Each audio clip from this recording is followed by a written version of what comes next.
Praise the flying spaghetti monster. We're talking about deities.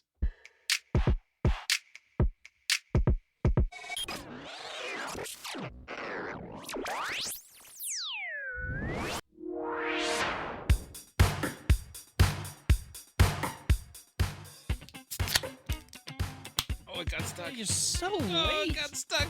And there's the opening cracks. There are the opening cracks. Yes.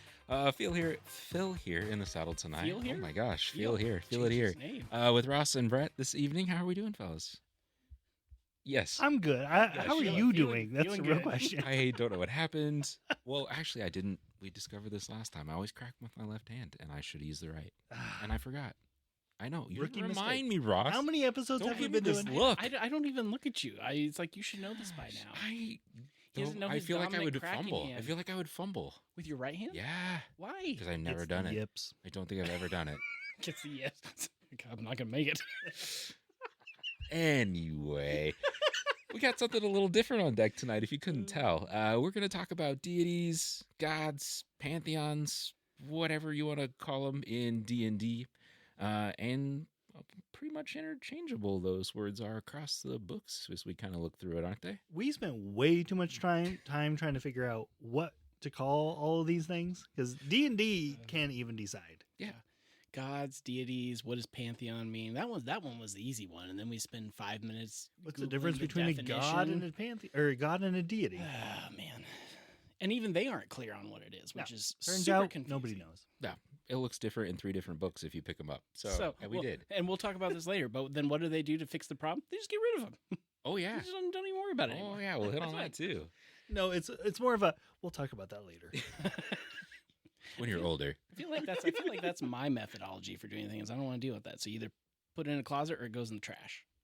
That's what they did, That's fair. kind of. Well, I want to know, first question on my mind for you guys, because I'm curious, is out of the characters you've either played or maybe like NPC'd or seen played, do you have a favorite deity, god, something like that in the D&D world for someone that you've played? I know you're playing characters now that have deities, so I know you've at least played one, but...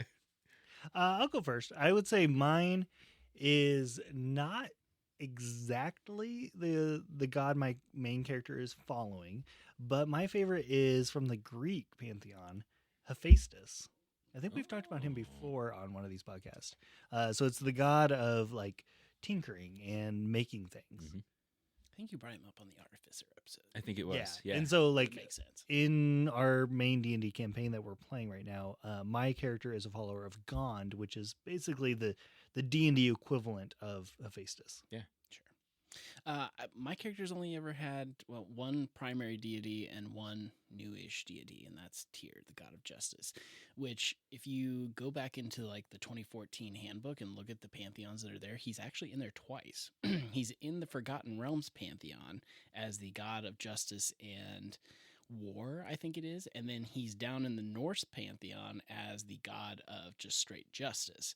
Symbols are different, but it's the same god, really, for Sure. the most part. So it's a really weird deal that he showed up in there twice. But I think you bring up an interesting point too about how like fluid some of those pantheons are, how much material gets borrowed, and obviously, we see this in actual history, right? Sure. Where basically gods are just reborn or borrowed from others. People move, travel places, and they share ideas, beliefs. Well, case in point, Greek gods becoming Roman gods. I Yeah. mean, it's the exact same gods with new names, and it's the Roman Empire taking over, that area of the Mediterranean. And what's the easiest way to convert those people over? You just let them keep their gods. The same thing happened with Christianity. A lot of Christian holidays fall on pagan holiday times because that was the easiest way to convert people over. Right. It's how history goes. Yeah. So I'm jumping in on this one too. I think out of all the characters I've played, I had a warlock that had a patron technically that was Sleipnir that I really liked, which, well, is it a god? Not really. the but horse of Odin, yes. the 9-legged horse. It has followers, so does it count? I mean, so does It the counts as a deity, but not a god. Boom! Nailed it. I was going to say That was so one does- of that was one of the definitions. It was deities have followers. Gods is more everybody. Deities are the higher up ones that have followers. Brett coming in with the actual answer. I was going to make a joke about so did Secretariat. Here we go. Whatever. He had followers too, But it wasn't that one. It's got to be Garl Glittergold, oh which yeah, is No, a definitely. gnomish deity, yeah. I believe. Yostix's deity. Yeah, absolutely. I mean, Yostix. God, I miss him so much. He'll be back. Don't you worry. He's at a party. Waiting for. He's at a party in the Feywild. He doesn't have An- pants an- on. An eternal orgy. I'm Probably. not sure that Yostix owns pants. I don't know that you guys ever checked. Believable. Shit. Now that I think about that. Well, you didn't see any of that, so you're probably good, actually. Next time we see Yostix. Oh my god. All right, so So out. staring the whole time. It's like, you guys seeing this, or is it The just eyes are up here. I feel like canonically he had to have pants because he has tattoos that you've never seen before. Oh, that's right. Therefore, he has to have some sort of covering on his body. Doesn't mean he'll be there when we find him, though. Was he All like right. a satyr and all? Now that we're like way off in left field here. Outside of just D&D, like what are some kind of pop culture references to deities, maybe in some shows that we've seen, or like where else can we see or take inspiration for deities in our game or gods in our game? Well, I think one that's very present right now would be if you watch any Marvel film and Loki, Thor, pick your Marvel movie. You can right, find a lot of them. right, and Thor. What was the last Thor movie? Love and Thunder. Like there was this whole like meeting of the gods, and Zeus was there, Hercules was there. Although depending on if it's not the Disney movie, so Hercules could be a god, maybe not a god. I don't know. Sure. Well, that's a whole different story. But it's like there's a video out there that I think New Rockstars actually did where they like slowed down the clips of that part of the Oh my movie, and they were God. like trying to pick out like they found Ah. the panther god that the Wakandans follow was there, and there's like they found something that they thought was maybe like an Aztec god, which I guess technically Namor I think follows an Aztec god, or Okay. he is considered a god. I don't know either, but Marvel does it all the time. Gods come and go. Well, yeah, they even bring in the Egyptian gods, right? Through Moon Knight. Yep. Yep. Mhm. And then there was a whole thing with that. Then you Haven't also seen that get in a while though. So anyway, any other references to the Greek, the Roman ones, like any Percy Jackson movies or TV shows. Egyptians we already covered. The Aztecs, the Native American gods. You could also even use those Sure. potentially. Like pretty much anywhere that there's been people, there's some sort of inspiration for what you could use. Well, I think even in shows like Vikings, right? Don't they talk about Norse gods and shows like that Sure, too? And yeah.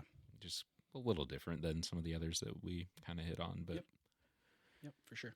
yeah, I mean, there's tons out there inside the world of D&D, right? So one of the things that was kind of interesting in our dive here, as we prepped for tonight's session a little bit, is that the 2024-2025 Player's Handbook, Dungeon Master's Guide, Player's Handbook specifically, doesn't really mention deities or gods by name at all.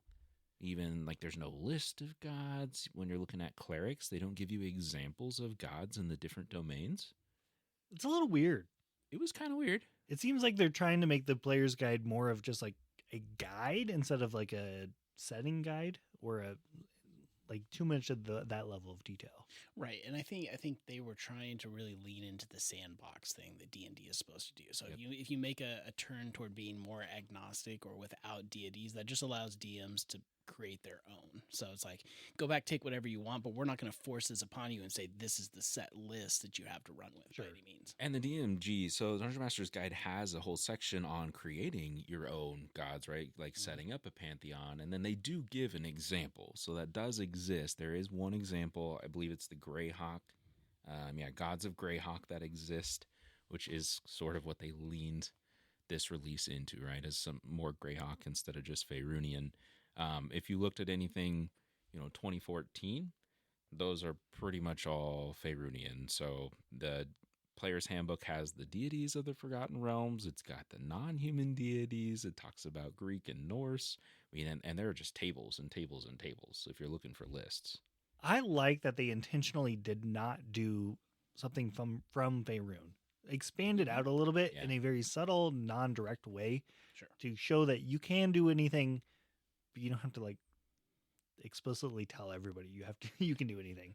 Well, and I mean, if we're looking at newer players, like in the more current, you know, D&D being reborn as of late, and a lot of people joining the game, a lot of those people haven't played Greyhawk in the Greyhawk setting. No, so true. it's certainly new to them to see that. So to your point of going outside of Faerûn to show that. If you're working to build your own, though, and you just need some examples, so the Sword Coast Adventures guide has a bunch of good examples in it too, and leans into more of the species-based pantheons. So it's got like the Dwarven pantheon, Elven, even Drow separate from Elven, Halfling, Gnomish, Orc as well, if you're looking for something like that, even in some NPCs you might be building. So that has its own, like the Giants and the Ordning, like they kind of follow their own sort of pantheon as well in the Big B's Presents Glory of the Giants book. And then there's even differences between how those pantheons are structured. You could have like a tight pantheon or a loose one. So it's like how they're related to each other and how they're connected to each other within a pantheon of gods can manifest itself in many different ways. Yeah, that's a great point, Brad. I think when I was reading the difference, right, because that kind of caught me off guard today. I'm like, well, I've never really thought about the differences between a loose pantheon and a tight pantheon, right? Like, what does that even mean? Well, a loose pantheon really is what, if you've ever played with the Faerûnian pantheon, right, that's kind of what that is. There's just a bunch of gods. They're each sort of over their own domain, and then there's no really overarching structure necessarily. Whereas your tight pantheon almost has like a head, either god or two gods in essence, and then they almost have like a family of gods underneath them. Mhm. So everyone may follow everyone might follow Odin. well, everyone follows Odin, but people might also follow someone else Oh, sure. underneath Odin, Sure. but everyone still follows Odin. Like that's your tight pantheon. Whereas the Faerûnian pantheon definitely doesn't work that way. Right. You could just follow one person. So it's almost like Christianity would be closer to a tight pantheon, Absolutely. where like God is the one above everything type of thing, and then like angels, for example, would be lower. I think the Greek pantheon too, tight as well, right? Family kind of Oh knit. yeah, family, yeah, Ish. siblings, Ish. kids. I don't think it would be fully tight because you could also just follow like Ares instead of That is also true. following Zeus. That is true. I don't know. That's a weird one. Oh, It's like a that's true. But pseudo. it does have a little bit more of a structure. to it, Yeah, it does. Huh. Yeah. Where it doesn't seem like Would A you lot of the- consider so it's- Norse probably tight? Because like that one more so than Greek. More Yeah, than now that you Greek? say that, because it's like you're right, Brett. Because it's like you follow Ares does not mean you follow Zeus, but so it's Right. almost like by relationship it's tight, but by like following it's loose. mhm. But Norse would be separate because if you follow Tyr, you also follow Odin because Tyr is an Odin son Odin kind son, of thing, right. or whoever. Mhm. Boy, that's I didn't really think about that. there's a before. lot of rabbit holes you can decide to go down. Yeah, if no you kidding. choose. Well, and then Be back careful. back to the deity versus God versus pantheon, whatever argument, right? What about Lords of the Nine Hells or the Princes of the Abyss? Ooh. Do they count? I think they have to because they have their own followers and they grant certain things to their followers potentially and subsidiaries and there's a hierarchy and Well, on some of these tables, like they list Asmodeus as a god. so speaking of Lords of the Nine Hells, going back to Marvel for a second, there's a pop culture reference for that because the Ghost Rider actually gets his power from Mephistopheles, who is in the who is in D&D because he is the Lord of Cassia, which is the 8th level of hell. Ah. So he exists in D&D too, but that just as an example, like in the Marvel universe, he shows up and Nick Cage, not the character, Johnny Blaze signs a contract and that's how he gets his powers. For any of you that were able to follow what Ross just said, congratulations, you leveled up on your nerddom. That's fair. I'll take that. I'm proud of that. If you want to further level up your nerddom, does anyone know the name of the pantheon for elven deities? What it's called? Oh, geez, no. What? The Saldarine. Oh, okay. Seldarine? And then like the drow deities are the dark Saldarine, but they did it just to basically sure. like make fun of the elves. So they called theirs the dark Saldarine. Good lord. of How course about they the did. dwarven pantheon? Any guesses on this one? It's got to be something really fun, though. I don't know. The Morndinsaman. Morndinsaman. Morndinsaman. Dwarven deities. We need to use those more. I agree. That's why I intentionally wrote them down. I'm like, these are great. That's what I say when I go to a Chinese restaurant. More dim sum.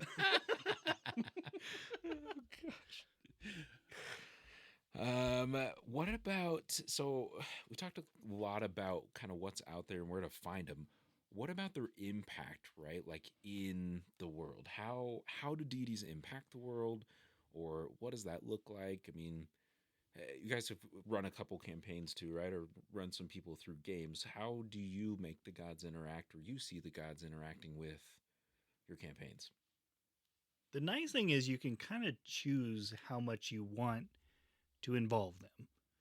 Like a lot of the published adventures will have settings or temples or churches or like cult followers or some sort of connection to the gods that you can just kind of leech onto. It'll be probably in one of your maps. It'll be like there's a church or a setting, and there'll be a whole little chapter about that location. I think the way that I have handled it is you kind of let your players dictate that. So it's like, even if you have a cleric, if the cleric is praying when they want to use their powers, that means they want to lean into it a little heavier too. So then you just kind of play with them, and then there's some instances that can come up where a god can then talk to them and grant them more powers. Or, there could be a campaign where somebody lights a fire and blows up a room and we got to save everybody from a TPK. So, I knew where that was going. In a Discord channel, you say, hey, DM, let's pray to this god and save our ass. But because that never happens. To all of that, I would say that if you're going to use a location that is already in a published book, give it some sort of connection that your characters care about. If it's just like some random god that is in your world that D&D is putting out there that doesn't really connect to anything you're doing, change it. Yeah, totally. Like, Yes. You don't need to fixate on what they necessarily put in there. Yep. If none of your characters are following it and it doesn't have anything to do with the story, I think there's a really good example of that, and it confuses the crap out of people when they run Curse of Strahd, because they use the Morning Lord a lot in Curse of Strahd, which a lot of people don't it's Lathander is who it really is who Sure. they're referring to, but it's like they changed the name, and it confuses the crap. Like the first time I ran it, I'm like, who is this? And it didn't. We had a cleric in the party at that time, and it's like it didn't connect to anything, and I didn't change it, and it felt really weird and out of place at that time. So I get what you're saying. Mm-hmm. It would have been better at that time had we just said it's your god, Sure. Yeah, that makes sense. in that campaign, I was one that was not connecting those dots, and I felt like, okay, you're saying this and you keep reinforcing the Morning Lord. Like, why do I need to care Sure. about Yeah. that? Well, and so now that I say that out loud, that I should say that Curse of Strahd is probably an exemption though with that too, because it's in a domain Sure. of dread. So the whole point is this god is supposed to exist, but it really doesn't do anything because it's been tempered in this place in a lot of ways. And another thing that I didn't do, and I may have to change that now that I think about it, since you guys are playing it, is I need to temper the cleric. Sorry, Brett. Uh-oh. Aren't you a cleric? I think you're a cleric. I don't know. We haven't played that one in so long. We got to get back to that. But I think I need to temper your powers somehow. There needs to be Sure. something in there to reflect what's going on in the world. Anyway. It's the only campaign that I'm exclusively taking notes in paper for. It felt to be like in the mood I needed to take. Jean-Pierre. I don't remember if he's a cleric or not. Yeah, he is. You're Nova. I know who you are. Unfortunately. For now. I would say like for me, as far as participation in the world, right? I think when we ran Descent into Avernus, it was super helpful for me because that has obviously that starts with a little bit of that, right? In the book, it lays out some deities, some cult activity, like that's something that you kind of work through. And that set the stage well for having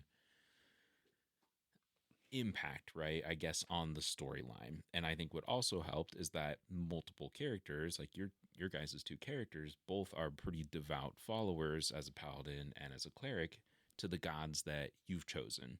So I think you leaning into those, leaning into the prayers for divine intervention and figuring out, how we can take that relationship with your god to either, find a tome, right? Or something like that.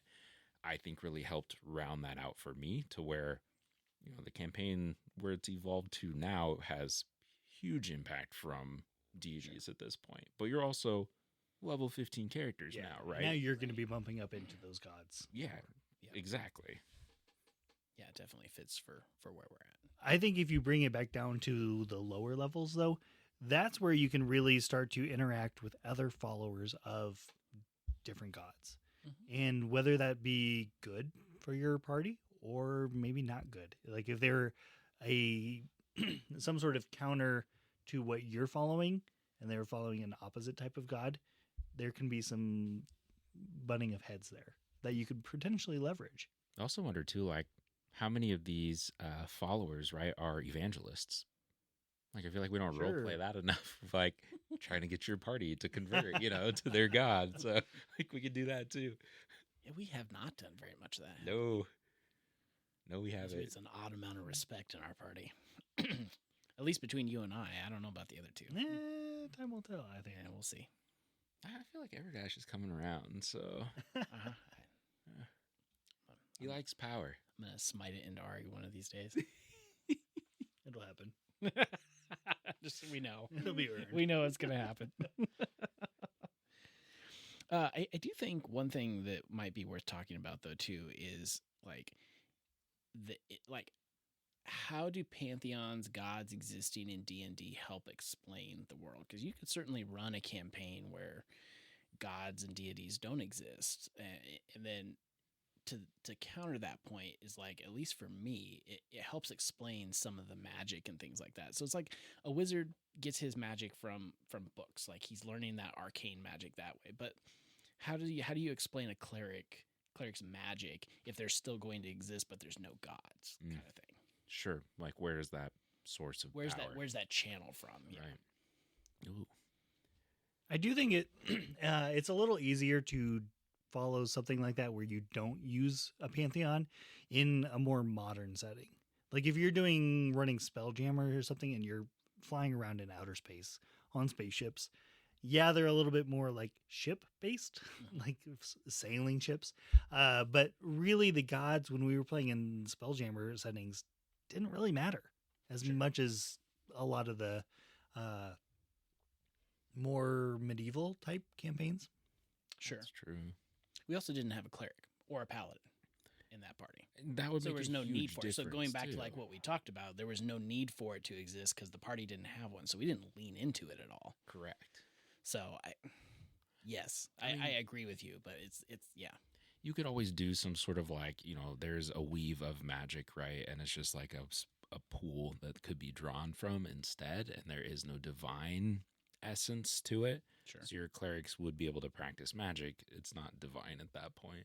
Sure. Which is not necessarily a cleric, but that's, if you wanted to do it without, that's something that you could do. It'd be interesting though to make them like find a ley line to be able to acquire Oh, that'd be fun. Sure. That would be magic. interesting. But I think you could also play it where lower levels have less of a connection. And then as you level up too, you get more of a connection to those deities that you do follow. And so like early on levels, your god's not going to answer you. Tough luck. You got to figure this out yourself. Later on, you maybe have earned some favor. And that's where your god's going to come in and just give you an assist. that would be really fun to play out, like at those lower levels. Like anytime you wanted to cast a spell, to have to roll for it to see if your god actually like granted you the divine power to be able to cast your spell. Something like a warlock or something? I don't know how you'd balance that, but that would be really cool. Well, yeah. So like, yeah, the everyday magic would be really hard actually. Mhm. I was thinking like because you kind of played it that way for like answering, because when that TPK happened, I don't know if you remember this, but it was like when Tyr answered, he said that there would be repercussions for reviving the party. I don't know what happened to that or if you just trashed that, but it's one of those things where it's like it wasn't just a granted thing, whereas later in the story it became more, because my storyline kind of became the chosen one of my deity, so it became more prevalent and easier to access essentially. What happened to Early- Tyr? What happened to Tyr? When? Now? He died. Mhm. Yes. That's pretty big repercussion. That's fair, but then arguably you made me more powerful with the god you gave me now. So We all know that I make a common mistake of giving you guys too much power. And Ross is doesn't well ever say established. no It's like, to no, more power. Well established. you changed my oath and gave me more cool shit. So no, I suggested the oath change, I guess, Yes. but it fit. It made- it yes. fit based on what we were trying to say. Sorry, sidetrack. And now all the guilt makes sense too, right? God damn you! Now that I think about that, dude. Phil's Yeah. weaving layers here. Whew. He's playing chess and we're playing checkers. And that's how you make deities impact your world, right? That's so true. Yes. If you ever need a get out of jail free card, just blame it on a deity. It's fair. Or Strahd. Or Ari Avedis. Fitting. Well, I think that's going to do it for this episode of Bards and Barrels. You can listen to past episodes of the show anywhere podcasts can be found. You can also follow us on Facebook, Instagram, Threads, Blue Sky Social, TikTok, and YouTube at Bards and Barrels. We'll see you soon.